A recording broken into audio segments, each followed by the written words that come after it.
Road, రైలు, విమాన రవాణాను మెరుగుపరిచేందుకు వీలుగా రాష్ట్ర ప్రభుత్వం ప్రణాళికలు రచిస్తుంది. ప్రత్యేకించి ఎయిర్ కనెక్టివిటీని పెంచేందుకు కసరత్తు ముమ్మరం చేస్తుంది. ఏపీలో మరో 7 కొత్త ఎయిర్పోర్ట్లను నిర్మించడమే లక్ష్యంగా కేంద్ర పౌర విమానయాన శాఖకు రాష్ట్ర ప్రభుత్వం నుంచి ఇప్పటికే కొన్ని ప్రతిపాదనలు అందినట్టు తెలుస్తుంది. మరోవైపు రాష్ట్రంలో పర్యాటక రంగానికి ఊతమిచ్చేలా మరికొన్ని ప్రాజెక్టులను కూడా చేపట్టాలని ప్రభుత్వం యోచిస్తుంది. ఏపీలో విమానయాన అభివృద్ధిపై రాష్ట్ర ప్రభుత్వం కొత్త ప్రణాళికలు రూపొందించింది. ఈ మేరకు పౌర విమానయాన శాఖకు కూడా ప్రతిపాదనలు సమర్పించినట్లు తెలుస్తోంది. గత ఢిల్లీ పర్యటన సందర్భంగా ముఖ్యమంత్రి చంద్రబాబు, పౌర విమానయాన శాఖ మంత్రి రామ్మోహన్ నాయుడుతో పాటు ఆ శాఖ ఉన్నతాధికారులతో సమావేశమై దీనిపై చర్చించారు. ఇక ఈ నెల 17న ఏపీకి చెందిన పెట్టుబడులు, మౌలిక సదుపాయాల కల్పనకు చెందిన ఉన్నతాధికారుల బృందం కేంద్ర మంత్రి రామ్మోహన్ నాయుడుని కలిసి రాష్ట్రంలో విమానయాన అభివృద్ధికి సంబంధించి కొన్ని ప్రతిపాదనలు సమర్పించారు. ప్రస్తుతం ఉన్న విమానాశ్రయాలతో పాటు మరో 7 ఎయిర్ స్ట్రిప్పుల నిర్మాణం కోసం ప్రతిపాదనలు ఇచ్చినట్లు తెలుస్తోంది. కుప్పం, శ్రీకాకుళం, దగదర్తి, నాగార్జున సాగర్, తుని, తాడేపల్లిగూడెం, ఒంగోలు వద్ద ఎయిర్ స్ట్రిప్పులను నిర్మించాలని యోచిస్తున్నారు. పౌర విమానయాన అనుమతితో రాష్ట్ర ప్రభుత్వమే ఈ విమానాశ్రయాలను అభివృద్ధి చేయాలని భావిస్తోంది. దీంతో పాటు అనంతపురం జిల్లా పుట్టపర్తిలో ఉన్న ప్రైవేటు ఎయిర్పోర్టును ప్రభుత్వ రంగంలోకి మార్చి ప్రయాణికుల రాకపోకలకు వీలుగా మార్చాలని, అయితే ఇందుకు కేంద్రమే నిధులు ఇవ్వాలని రాష్ట్ర ప్రభుత్వం కోరుతోంది. ఇక రాష్ట్రంలో పర్యాటక రంగానికి ఊతమిచ్చేలా మరికొన్ని ప్రాజెక్టులను కూడా చేపట్టాలని ప్రభుత్వం యోచిస్తోంది. విజయవాడ ప్రకాశం బ్యారేజీలో వాటర్ ఏరోడ్రమ్ నిర్మించి సీ ప్లేన్ నిర్వహించాలని భావిస్తున్నారు. దీంతో పాటు శ్రీశైలం డ్యాం వెనుక రిజర్వాయర్లోనూ ఈ తరహా నీటిలో దిగే సీ ప్లేన్లను నిర్వహించాలని భావిస్తున్నారు. రాష్ట్రంలోని ఇతర ప్రాంతాల్లోనూ ఈ తరహా సీ ప్లేన్ నిర్వహణకు అనువైన ప్రాంతాలను కూడా అన్వేషించాలన్నది ప్రభుత్వ నిర్ణయం. ఇప్పటికే గుజరాత్లోని సబర్మతి నదిలో సీ ప్లేన్ సర్వీసులు అందుబాటులో ఉన్నాయి. రాష్ట్రంలో కూడా సీ ప్లేన్ సర్వీసులు అందుబాటులోకి తెస్తే పర్యాటక రంగం కొత్త పుంతలు తొక్కే అవకాశం ఉంది. రాష్ట్రంలోని నగర, పట్టణ ప్రాంతాల్లో 11 నగర వనాల అభివృద్ధికి కేంద్రం తొలి విడతగా 15.4 కోట్లు మంజూరు చేసినట్లు ఉప ముఖ్యమంత్రి, పర్యావరణ, అటవీ శాఖల మంత్రి పవన్ కళ్యాణ్ వెల్లడించారు. ఈ నెల 30న రాష్ట్ర వ్యాప్తంగా నిర్వహించనున్న వన మహోత్సవంలో ప్రజలు పెద్ద ఎత్తున పాల్గొని విజయవంతం చేయాలని పవన్ పిలుపునిచ్చారు. ఇందులో యువత భాగస్వామ్యాన్ని పెంచాలని అధికారులకు సూచించారు.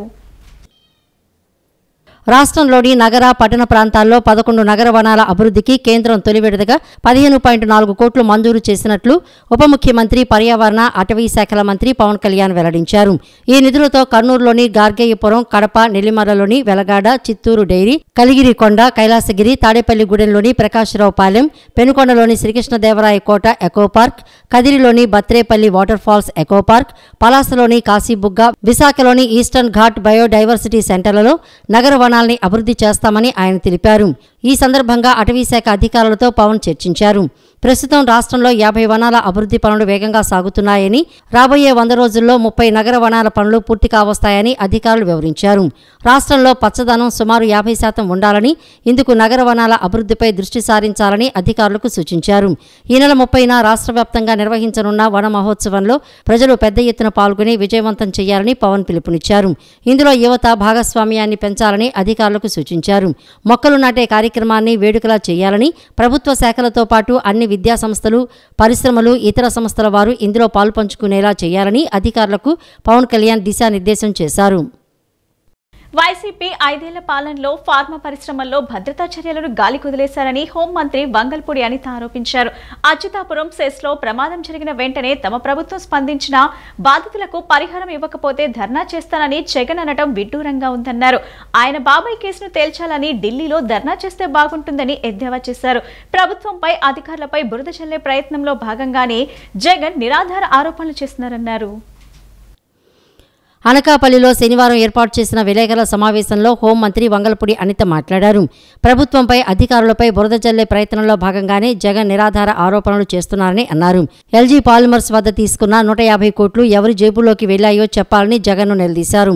50 కోట్లతో సూపర్ స్పెషాలిటీ ఆసుపత్రి ఏర్పాటు చేస్తామని జగన్ ప్రకటించారని, అక్కడ బోర్డులు తప్ప ఏమీ లేవని చెప్పారు.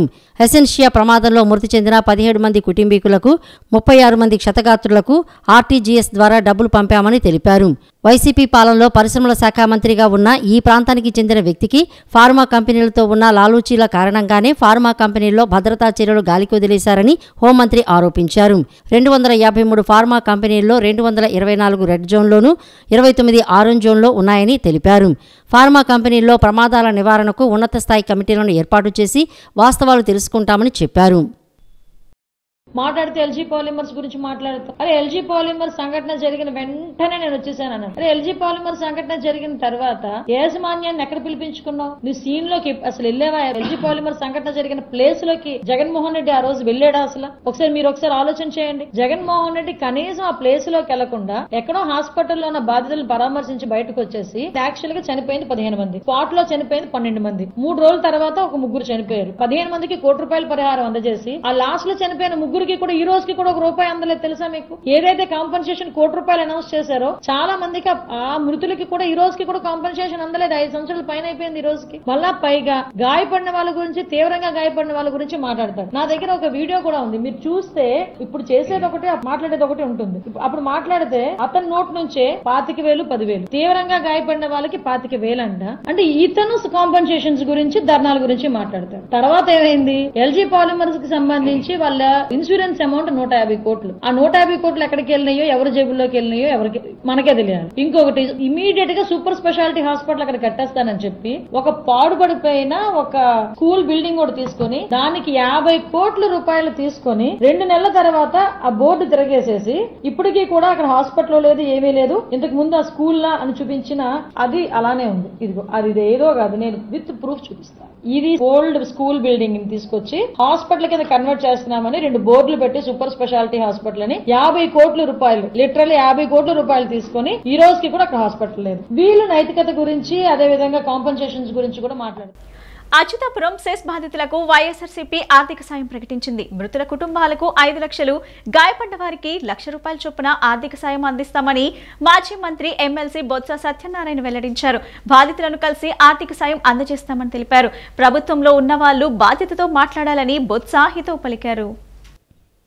ప్రమాదం జరిగితే అధికారంలో ఉన్నవాళ్లు పట్టించుకోలేదని అన్నారు. కనీసం బాధిత కుటుంబాలకు ధైర్యం చెప్పలేదని ఆయన దుయ్యబట్టారు. విషాదం వేళ రాజకీయం ఎందుకు, వెంటనే సేఫ్టీ ఆడిట్ జరపాలన్నారు. ఇలాంటి ఘటనలు పునరావృతం కాకుండా చూడాలని బొత్స పేర్కొన్నారు. ఎల్జీ పాలిమర్స్ ప్రమాదం జరిగిన వెంటనే ఘటనా స్థలానికి చేరుకున్నామని, తెల్లవారుజామున జరిగినా కూడా ఎక్కడా సహాయక చర్యలు ఆగలేదన్నారు.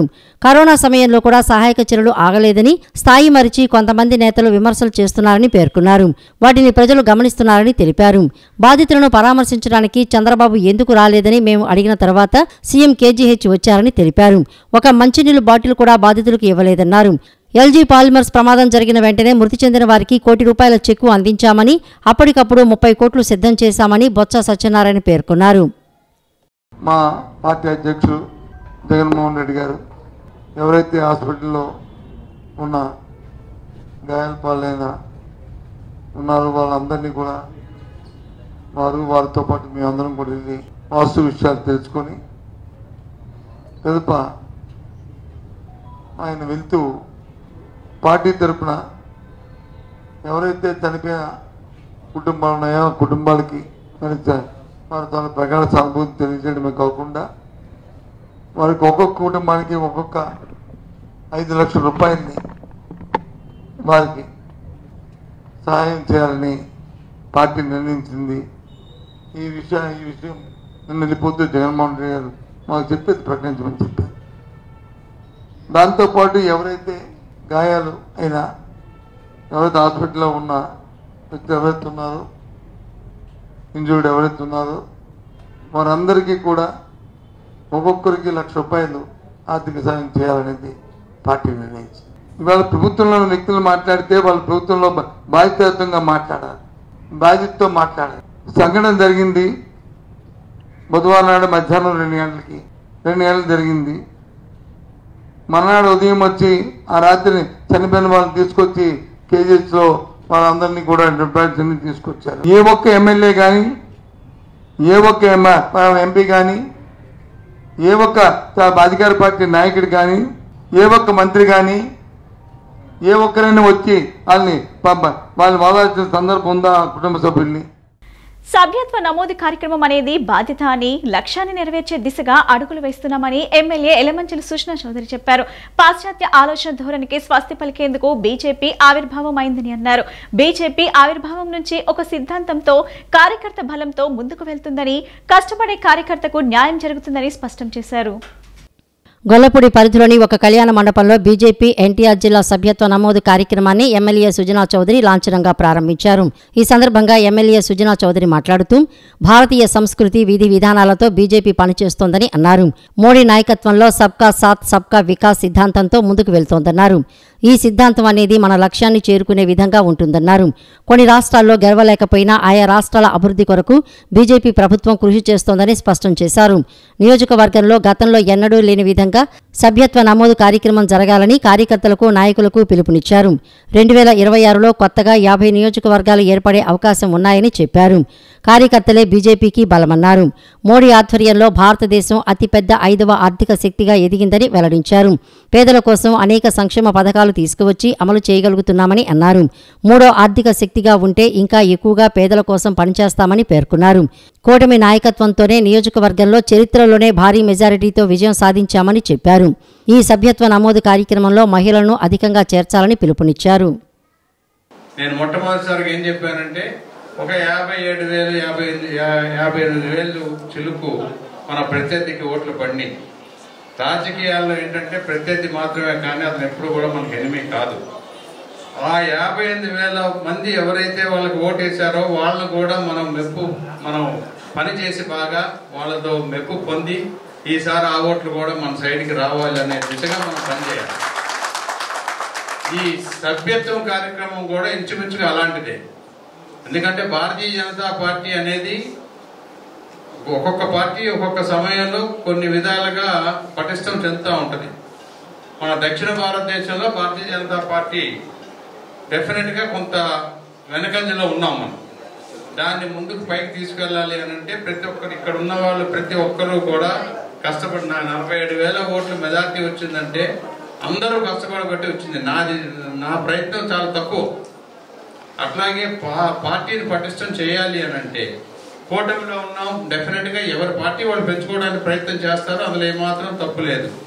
భారతీయ జనతా పార్టీ విధి విధానాలు సిద్ధాంతాలు నచ్చే కదా మనందరం కలిసి ఒక పరివార్ లాగా చేస్తా ఉన్నాం. ఆ సిద్ధాంతాలు ఈ రోజు భారతదేశానికి జరుగుతున్న మంచి గురించి 1-10 సార్లు చెప్పి క్వాంటిటీ కాదు ఇంపార్టెంట్, క్వాలిటీ కావాలనే విషయం చెప్పాలి. అంటే క్వాలిటీ కలిగిన మెంబర్షిప్ చేయించాలి. కేవలం టార్గెట్లు మాత్రమే చేయడం కాదు. మనకి ఒకవేళ ఇంతకు ముందు కంటే మెంబర్స్ కొంతమంది వెళ్ళిపోయి రెన్యువల్ చేసుకోకపోతే వాళ్ళు అసలు ఎందుకు వెళ్ళిపోయారు, వాళ్ళకి మళ్ళీ మనం దగ్గరగా ఎలా చేసుకోవాలనేది కూడా చాలా ఇంపార్టెంట్. 3వ తారీఖు నుంచి జిల్లా స్థాయిలోని జిల్లా ముఖ్యమైనటువంటి కార్యకర్తలు మొదట రింగ్ చేసి మిస్డ్ కాల్ ఇచ్చి కార్యక్రమాన్ని ప్రారంభిస్తారు. దేశవ్యాప్తంగా దాదాపు 18 కోట్ల మంది సభ్యత్వాలు ఉన్నాయి భారతీయ జనతా పార్టీకి. రాష్ట్రంలోని 37 లక్షల సభ్యత్వాలు భారతీయ జనతా పార్టీకి ఉన్న నేపథ్యంలోని రేపు ఈ యొక్క 40 రోజుల పాటు జరిగేటువంటి ప్రక్రియలో భాగంగా 60 లక్షల సభ్యత్వం లక్ష్యంగా భారతీయ జనతా పార్టీ కార్యకర్తలందరూ కూడా కదం తొక్కాలని చెప్పి రాష్ట్ర అధ్యక్షులు పురంధేశ్వరి గారు పిలుపు మేరకు తప్పకుండా 60 లక్షల పైచిలుక సభ్యత్వాలు రాష్ట్రంలో చేపడతాం. జిల్లాలో కూడా అత్యధిక సభ్యత్వం చేసి రాష్ట్రంలోనే అత్యధిక సభ్యత్వం చేసిన జిల్లాగా ఎన్టీఆర్ జిల్లా. వైఎస్ జగన్మోహన్ రెడ్డిని విమర్శించడమే లక్ష్యంగా ముఖ్యమంత్రి చంద్రబాబు నాయుడు కోనసీమ జిల్లా వానపల్లి గ్రామ పర్యటన కొనసాగిందే తప్ప గ్రామ ప్రజలకు ఉపయోగపడే కార్యక్రమాలేవీ చేయలేదని మాజీ ఎమ్మెల్యే చిర్ల జగ్గిరెడ్డి అసంతృప్తి వ్యక్తం చేశారు. ముఖ్యమంత్రి స్థాయిలో వ్యక్తి హుందాగా మాట్లాడలే తప్ప నోటికొచ్చినట్లు మాట్లాడడం సరికాదన్నారు. 99% మేనిఫెస్టోలో ఇచ్చిన హామీలను అమలు చేసింది వైఎస్ఆర్ కాంగ్రెస్ మాత్రమేనని తేల్చి చెప్పారు. వైఎస్ జగన్మోహన్ రెడ్డిని విమర్శించడమే లక్ష్యంగా ముఖ్యమంత్రి చంద్రబాబు నాయుడు కోనసీమ జిల్లా వానపల్లి గ్రామ పర్యటన కొనసాగిందే తప్ప గ్రామ ప్రజలకు ఉపయోగపడే కార్యక్రమాలేవీ చేయలేదని మాజీ ఎమ్మెల్యే చిర్ల జగ్గిరెడ్డి అసంతృప్తి వ్యక్తం చేశారు. తన మాటలతో మరొకసారి చంద్రబాబు ప్రజలను మోసగించే ప్రయత్నం చేస్తున్నారన్న జగ్గిరెడ్డి గ్రామ సభలు గతంలోనూ జరిగాయని, ఇవాళ వాటిని తాను కొత్తగా కనిపెట్టినట్టు చంద్రబాబు చెప్పడం విడ్డూరంగా ఉందన్నారు. రావులపాలెం వైఎస్ఆర్ కాంగ్రెస్ పార్టీ కార్యాలయంలో మాజీ ఎమ్మెల్యే చిర్ల జగ్గిరెడ్డి మీడియాతో మాట్లాడారు. ప్రజలకు మేలు చేసే ఒక్క ప్రకటన గ్రామ సభలో లేకపోవడం నియోజకవర్గ ప్రజలను నిరాశపరిచిందని తేల్చి చెప్పారు. చంద్రబాబు తన మాటల గారడీతో ప్రజలను మోసం చేశారన్న జగ్గిరెడ్డి వైఎస్ జగన్మోహన్ రెడ్డి హయాంలో అభివృద్ధి జరగలేదన్న బాబు మాటలను ఖండించారు. వానపల్లి గ్రామంలో అమ్మఒడి కార్యక్రమం ద్వారా 5 కోట్లు తల్లులకు అందించి సాయం చేసినందుక వైఎస్ జగన్మోహన్ రెడ్డిని నిందిస్తున్నారని నిలదీశారు. అదే గ్రామంలో రైతు భరోసా ద్వారా 5.3 కోట్లు, ఆసరా ద్వారా 6.3 కోట్లు అందించామని తెలిపారు. మొత్తంగా డీబీటీ, నాన్ డీబీటీ కింద 42 కోట్లు అందించామన్నారు. చంద్రబాబు మీటింగుకు ఏర్పాటు చేసిన ఫలాలమ్మ తల్లి ఆలయ అభివృద్ధి కూడా జగన్మోహన్ రెడ్డి మంజూరు చేసిన 1.6 కోట్ల నిధులతోనే జరిగిందని, ఆలయ ప్రాకార మండపం నిర్మించామని జగ్గిరెడ్డి స్పష్టం చేశారు. 99% మేనిఫెస్టోలో ఇచ్చిన హామీలను అమలు చేసింది వైఎస్ఆర్ కాంగ్రెస్ మాత్రమేనని తేల్చి చంద్రబాబు నాయుడు గారి యొక్క మాటలకి నిరంతరం ప్రతిరోజు కూడా మోసపోతూ ఉన్నారనేటువంటి దానికి ప్రత్యక్ష ఉదాహరణ నిన్న జరిగినటువంటి మరి గ్రామ సభ అని చెప్పి సందర్భంగా తెలియజేస్తున్నా. మరి ముఖ్యమంత్రిగా చేసేటువంటి వ్యక్తికి తెలియదని అడుగుతున్నా. ప్రతి సంవత్సరం గడిచినటువంటి కాంగ్రెస్ పార్టీ అధికారంలో ఉన్నప్పుడు ఏదైతే అప్పటి నుంచి కూడా ఉపాధి హామీ గ్రామ సభలు జరుగుతూనే ఉన్నాయి. ఈరోజు ఏదో ఆయన కొత్తగా వచ్చి ఆయన కొత్తగా కనిపెట్టి ఒక కొత్త కార్యక్రమాన్ని చేస్తున్న విధంగా కలర్ ఇచ్చి ఇక్కడ ఉన్నటువంటి రైతులను కానీ లేదా ఉన్నటువంటి డ్వాక్రా గ్రూప్ సోదరీమణులు కానీ అందరినీ కూడా నిరాశపరిచి మరి మళ్ళీ ఆయన మాటల గారిడితో మోసం చేసి ఇక్కడ వానపల్లి గ్రామం నుంచి వెళ్ళిపోవడం జరిగింది. వారు వానపల్లి వచ్చి మరి వారు మాట చెప్పారు, అనేక మాటలు చెప్పారు. ముఖ్యంగా జగన్మోహన్ రెడ్డి గారిని తిట్టడానికి నిన్న గ్రామ సభ పెట్టారు తప్ప ఆ గ్రామానికి కానీ అక్కడున్న ప్రజలకు కానీ ఉపయోగపడే విషయాల్లో ఏది కూడా ముఖ్యమంత్రి స్థాయిలో చెప్పలేదని చెప్పి మేము భావిస్తూ ఉన్నాం. ఎందుకంటే జగన్మోహన్ రెడ్డి గారి టైంలో అభివృద్ధి జరగలేదని చెప్తున్నారు. మరి జగన్మోహన్ రెడ్డి గారిని ఒక భూతమనో, వైఎస్ఆర్ కాంగ్రెస్ పార్టీ అంటే భూతమనో ఆయన వారు భావిస్తూ ఉన్నారు. నేను అడుగుతున్నా, ఇదే వానపల్లి గ్రామంలో మరి వైఎస్ఆర్ కాంగ్రెస్ పార్టీ అధికారంలో ఉండగా సుమారు 5 కోట్ల రూపాయలు అమ్మఒడి కార్యక్రమం ద్వారా మరి అక్కడ ఉన్నటువంటి మహిళా సోదరీమణులందరికీ కూడా సాయం చేసే కార్యక్రమం చేశాం. అందుకు మీరు వైఎస్ఆర్ కాంగ్రెస్ పార్టీని జగన్మోహన్ రెడ్డి గారిని భూతమని చెప్పి లేదా సైకో అని చెప్పి మాట్లాడుతున్నారని అడుగుతున్నా. సీతమ్మవారి పాదాల చెంత ఉన్న శ్రీ ప్రత్యేక శనేశ్వర స్వామివారి దేవాలయంలో శ్రావణ మాస శనీశ్వర స్వామివారి దీక్షలు పూర్ణాహుతితో శాస్త్రోక్తంగా ముగిశాయి. ఉదయం హోమం నిర్వహించి పూర్ణాహుతి ద్రవ్యాలతో ఆలయం చుట్టూ ముమ్మర్లు ప్రదక్షిణలు చేసి పూర్ణాహుతి ద్రవ్యాలను హోమగుండంలో వేసి దీక్షలను పరిసమాప్తి గావించారు. సీతమ్మవారి పాదాల చెంత ఉన్న శ్రీ ప్రత్యేక శనేశ్వర స్వామివారి దేవాలయంలో శ్రావణ మాస శనీశ్వర స్వామివారి దీక్షలు పూర్ణాహుతితో శాస్త్రోక్తంగా ముగిశాయి. 19 రోజుల పాటు జరిగిన ఈ దీక్షల్లో పాల్గొన్న స్వాములు నిన్న స్వామివారికి ఇరుముడి సమర్పించారు. ఉదయం హోమం నిర్వహించి పూర్ణాహుతి ద్రవ్యాలతో ఆలయం చుట్టూ ముమ్మార్లు ప్రదక్షిణలు చేసి పూర్ణాహుతి ద్రవ్యాలను హోమగుండంలో వేసి దీక్షలను పరిసమాప్తి గావించారు. ఈ సందర్భంగా ఆలయ ప్రధాన అర్చకులు శ్రీమన్నారాయణ మాట్లాడుతూ శనేశ్వర స్వామికి ప్రత్యేక అర్చనలు నిర్వహించి దీక్షా స్వీకరణ మహోత్సవానికి శ్రీకారం చుట్టామని, 19 రోజుల పాటు వివిధ రకాల పూజలు, అర్చనలు, అభిషేకాలు చేశామని, నేడు పూర్ణాహుతితో పరిసమాప్తమయ్యాయని తెలిపారు. అవభృద స్నానము, వేదాశీర్వచనం, అన్నదానం కార్యక్రమం చేశామని వివరించారు. విజయవాడ మాత్రమే కాక ఇతర జిల్లాలు, రాష్ట్రాలకు చెందిన భక్తులు దీక్షా విరమణ చేశారని చెప్పారు. ఇరుముడి సమర్పించి ఇరుముడిలో ఉన్నటువంటి పవిత్రమైనటువంటి ద్రవ్యాలైనటువంటి పసుపు, కుంకుమ, గంధం, విభూతి, తేనె, పంచదార ఇత్యాది ద్రవ్యాలన్నీ కూడా స్వామివారికి మహారుద్రాభిషేకం నిర్వహిస్తారు. ఈ అభిషేకం అనంతరం మహాపూర్ణాహుతి జరుగుతుంది. ఈ మహాపూర్ణాహుతి తర్వాత స్వామివారి ఉత్సవమూర్తులను ఇక్కడి నుండి కృష్ణానదికి తోడుకొని వెళ్ళి అక్కడ ఉత్సవమూర్తులతో అవభృత స్నానం ఆచరిస్తారు. అనంతరం ఉత్సవమూర్తులని మరలా ఆలయానికి వేంచేపు చేసి ఇక్కడ స్వామివారి సన్నిధిలో వేద పండితులతో ఆశీర్వచనం, ఋత్విక సత్కారం ఉంటుంది. దీక్షదారులందరికీ కూడా దేవస్థానం కార్యనిర్వహణాధికారి వారి ఆధ్వర్యంలో అన్నప్రసాద వితరణ అనంతరం ఈవో గోవాడ వెంకట కృష్ణారావు మాట్లాడుతూ భక్తులకు ఇబ్బందులు లేకుండా ఏర్పాట్లు చేశామని తెలిపారు. గత 30 సంవత్సరాలుగా శనేశ్వర స్వామి దీక్షలు చేయటం ఆనవాయితీగా వస్తోందని పేర్కొన్నారు.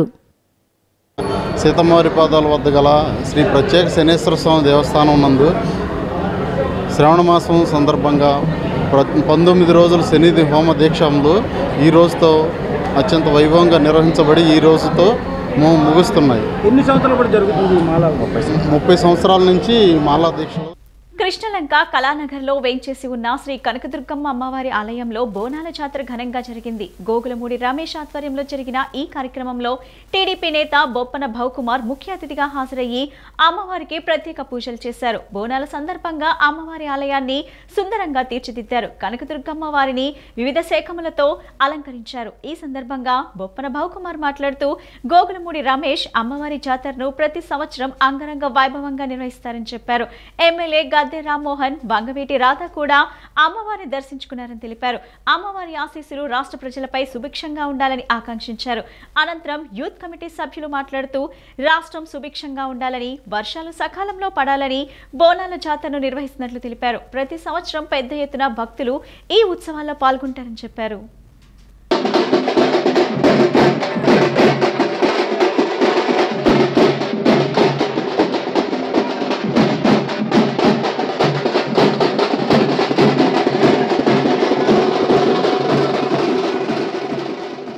వంగవీటి రాధాకృష్ణ గారు, గద్దె రామ్మోహన్ గారు అందరూ వచ్చి ఇక్కడ ఆశీర్వాదం తీసుకుని వెళ్ళటం జరిగింది.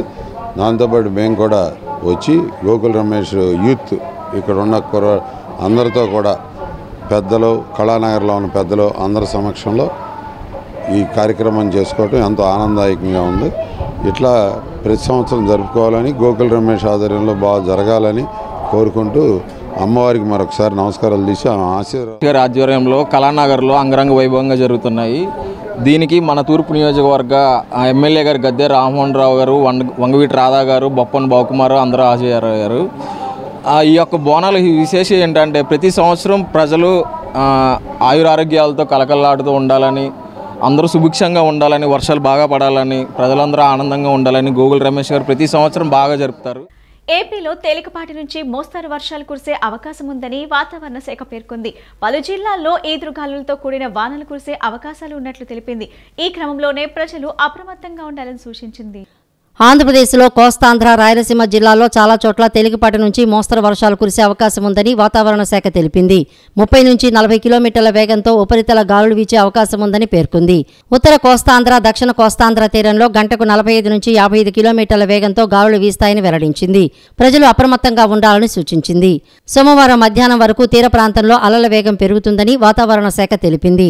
ఈ క్రమంలో జాలర్లు అప్రమత్తంగా ఉండాలని హెచ్చరికలు జారీ చేసింది. అంతర్వేది నుంచి పెరుమల్లాపురం, కృష్ణా తీరంలో నాచుగుంట నుంచి పెద్దగొల్లపాలెం వరకు అతి వేగంతో అలలు వస్తాయని హెచ్చరించింది.